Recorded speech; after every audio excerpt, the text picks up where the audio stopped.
Senator Ita Enang, the advisor to President Muhammadu Buhari on National Assembly matters. Well, let me quickly remind you of how it all started. It was in December 22, 2015, when President Muhammadu Buhari presented the 2016 budget to the joint session of the National Assembly.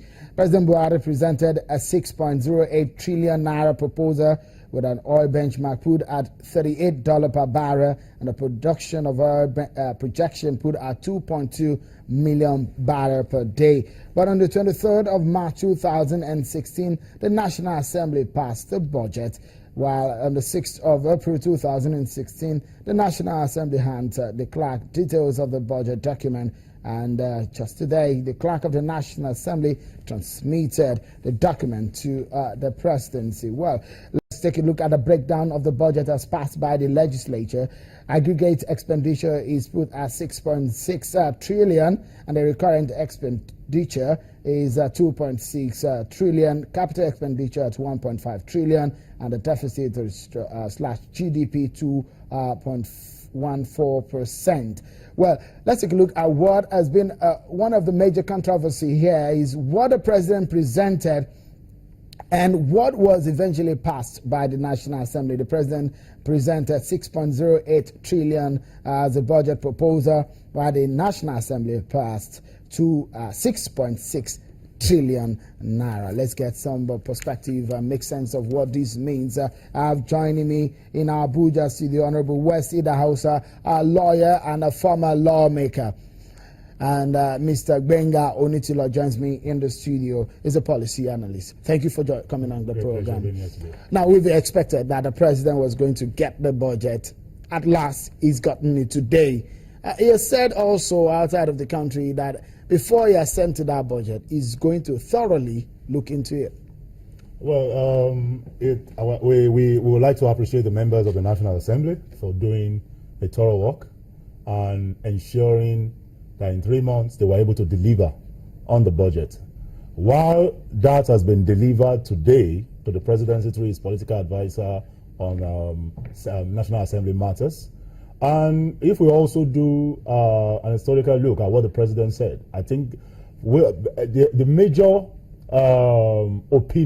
public opinion has been the president should have just signed the budget while the review goes on, and every element that the president feels are not rightly appropriated can now be sent to the National Assembly. That's the way it is done. But if the president signs the budget, it becomes a law. As it stands now, it's not a law yet until he signs it. But if he signs it, wouldn't he be in another trouble like the issue of the budget padding? Not precise, not exactly. So there is a place for review, because if we're saying we're not going to sign, or you resend it back to the National Assembly, it means we'll have to go through a period of about another 5 months of review.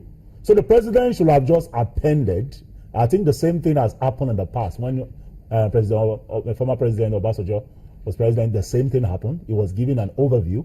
But in the course of months, there were certain things that were sent back to the National Assembly to look at. It's not a fixed thing. Will it blame him when he says he's going to thoroughly look that's why we call, considering what has happened? So a lot of people have been removed from the budget office because of this issue. I mean, yeah, but don't you think there needs to be more speculative? But we need to understand where the problem came from. The problem came from the executive.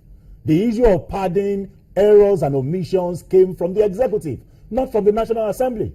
The National Assembly's role and responsibility is to ensure that funds are properly allocated and appropriated in terms of the interests of the people. So if you are coming with that kind of stance, you are saying in essence it's the National Assembly that evolved the budget. It's not the National Assembly that came with the errors. Let's go to our Abuja studio now. Honorable West Idahausa, you've been part of budget a review and the budget passing and when you were a federal lawmaker. But give us a sense of what you think is going to happen now. The president said he's going to thoroughly look into that document before he signs it. If he thoroughly looks at it in the coming days and he finds out that it's not exactly what he intends, what do you think can happen? Well, I think that what has happened is that because of the padding and the allegations that followed the who did what and giving high-level ministerial denial of certain budget elements, you cannot blame a president for now being very careful and suspicious. I think that now that the details are with him, he will probably call the ministers and the various ministries to order by asking them to take a look at the areas that affect them.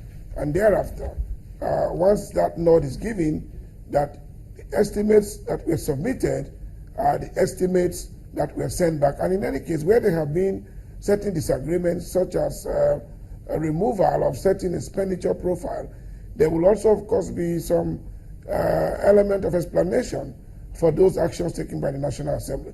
So I think the president is in order, given the circumstances that he has found himself in, asking that he would like to have a review. It is understood the consequence that could have on the prolonged hardship on the Nigerian polity. But I think we can bear this for a few days, knowing that by today's submission, the process of counting the number of days that the president has to sign or assent to the budget has begun. Now, if he doesn't do that within the required number of days, then the ball goes back to Parliament, which then has the prerogative to override that refusal to assent. One would be wondering, as it stands now, the president is faced with about 1,800 pages of that document to peruse within the coming days. And one would be wondering, with the deduction that we've seen in the number of what the president proposed, this is the first time a budget is going to be slashed in that number. And one would be wondering that, will that actually suit the president? And what is the window, the duration, the maximum time allowed by law for the president to take before he signs the assent into the budget? Well, he's got about 30 days to make this review and assent to that budget. And significantly, he doesn't need to do that personally. All he needs to do is to give the guidelines and give it to the appropriate ministries to quickly and contemporaneously take a holistic look at the areas that concerns each ministry, department, and agency. And then that I don't expect that to take more than 36 to 72 hours, because everyone had their own original copies that were sent to the budget office before it was passed to the National Assembly. So they are not new items.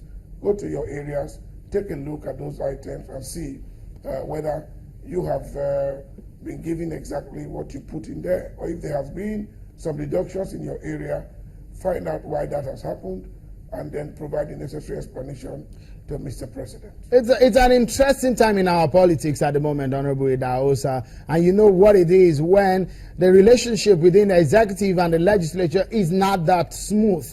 In this case now, there looks to be some silent distrust between those two arms of government. In this sense, what could happen at this point?